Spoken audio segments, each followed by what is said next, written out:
This episode will make you flip All your right, episode 3. This is what we're going to put on today. We've got a steel bumper, nice and heavy. And from Braizen RC, we've got the flip your lid attachments. I know it looks simple, but trust me, these things are a really good addition to your honcho. The bumper comes with the extra screws and nuts to put it on.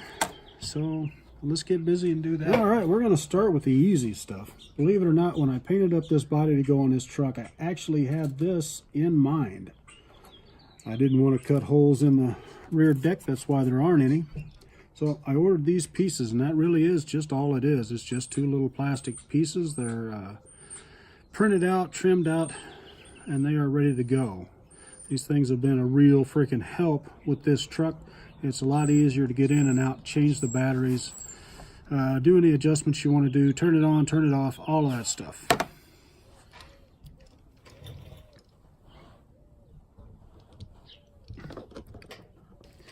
These are really easy to put in. You don't have to take the whole shell apart or any of that stuff. You take this screw out of this side, like that. Take the appropriate one, pull this little post out, put that back on there, and then put it back together just like that. It's a fairly simple operation.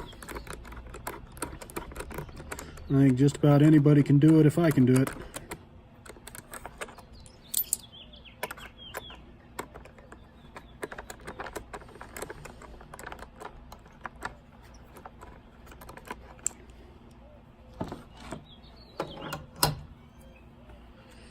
Make sure you have these channels facing towards the inside of the truck. I don't think that's really necessary, but somebody might complain that I didn't mention it. And just like that, and put the screw back in. I actually have a set of these on my other honcho as well. That's why I ordered 2 sets of these when I ordered. There are 2 different ones. I'm not sure exactly what the difference is, but there's one for the Gen 1 and the Gen 2 SCX10s. That's it. After that, you take the bolts out of your bumper, mount them on the holes, and then all you have to do is put the pins in the front, and you don't have to mess with the rear body clips anymore.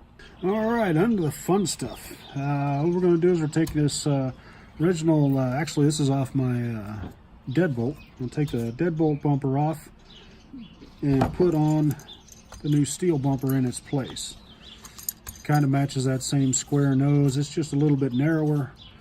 Doesn't protect the front end as much, but it also won't bind up on anything. And we'll get that on in just a second.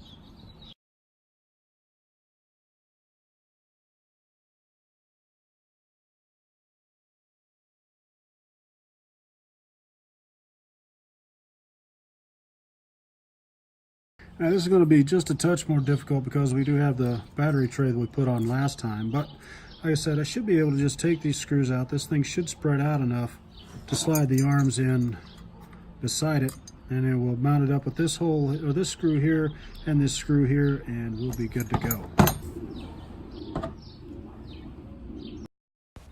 I decided to take the front bumper mount off just to make it a little easier to get in behind there.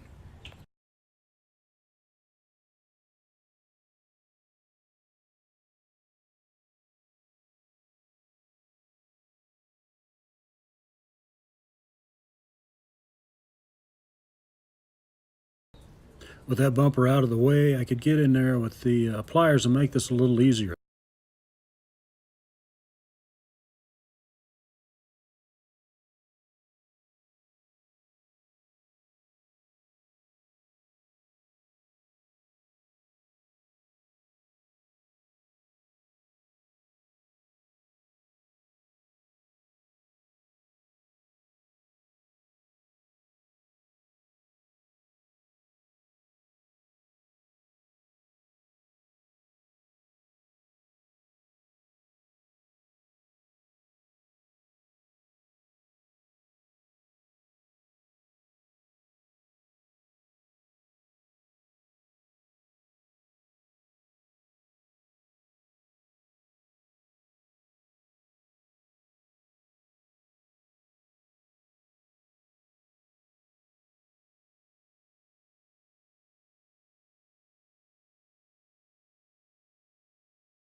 All right, when we were putting it back together, I realized I had a pretty good sized gap on there and the screw wouldn't quite catch. So I'm going to change those out with some larger screws, some larger Allens anyway, with some washers behind them. This should help to take up that slack in the middle there and make everything mount nice and flush.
All right, that's the front bumper done.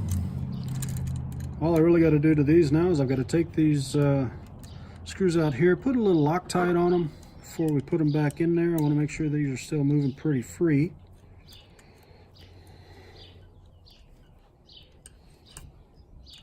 If I can get the dang thing out. By the way, these are metal as well.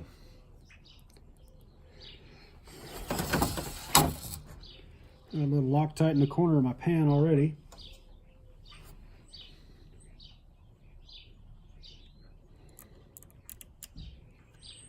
This is the gel stuff, so it works pretty well.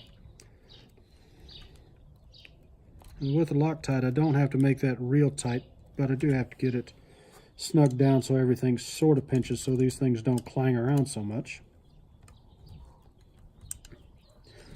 This is not the first one of these bumpers I've used. I'm using one currently on my Generation 1 deadbolt. I'm also using one on my Raw Builder's kit with my new Kaiser body on it, 715. The one on my deadbolt has got the pointy bumper. Instead of being squared off, it's just a point. It's not quite as good about getting around on the rocks as this one is. This one just kind of rolls under, where the pointy one tends to dig in.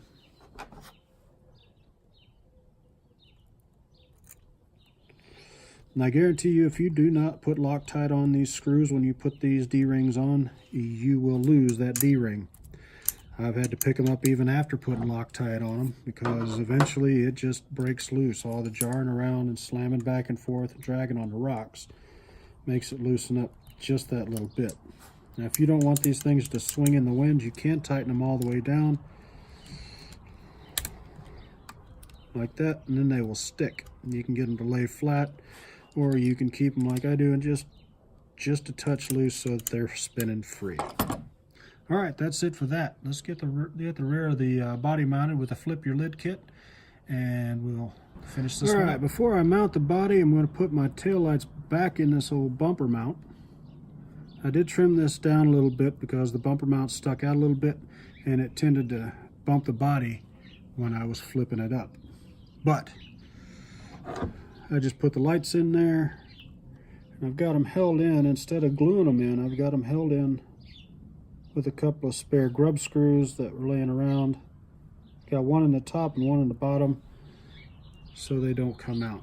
And it gives me plenty of light in the back there. If you guys want to know about the light kit, we'll do that some other time. But for right now, I think we just want to get this put back together so I can show you the flip.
All right, that's all there is to it.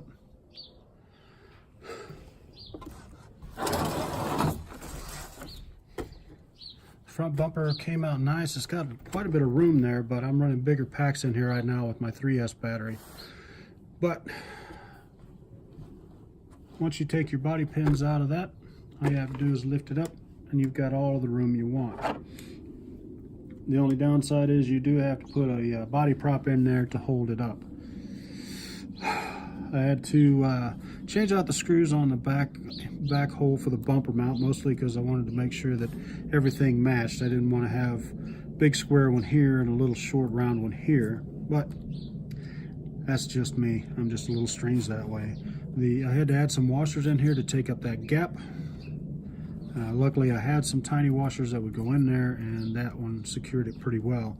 The bolts are fairly tight. It may not look like it's completely tightened down, but they're tight enough. All that really has to do is make sure that this doesn't move up and down.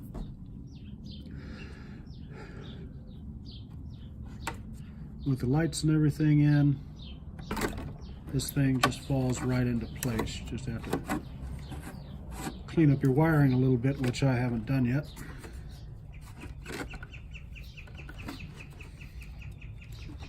But I soon will. This will drive you absolutely nuts if you can't get your body to close up. All right, I'm not sure what we're doing next time. I'm waiting on some new shocks to come in so we can get matching shocks all the way around, because as you can tell right now I've got an old set of blue ones that came with the truck originally, and I've got a pair of I think these are Traxxas Rustler shocks in the back, but it's what I had on hand. The bumpers, these bumpers are about $12 a piece. You can find them on Amazon. They're not terribly difficult. They've got, like I said, a couple of different styles. The flip your lid from Braizen RC, they're about $15 a pair, but realistically, when you figure how much you're going to save by not losing body pins when you're out on the trail, and how much time you're going to save by being able to just pull those front clips out and get to whatever you need to get to, then close everything back up and get back to running, it's worth every penny. If you guys have got any questions, drop them in the comments section below.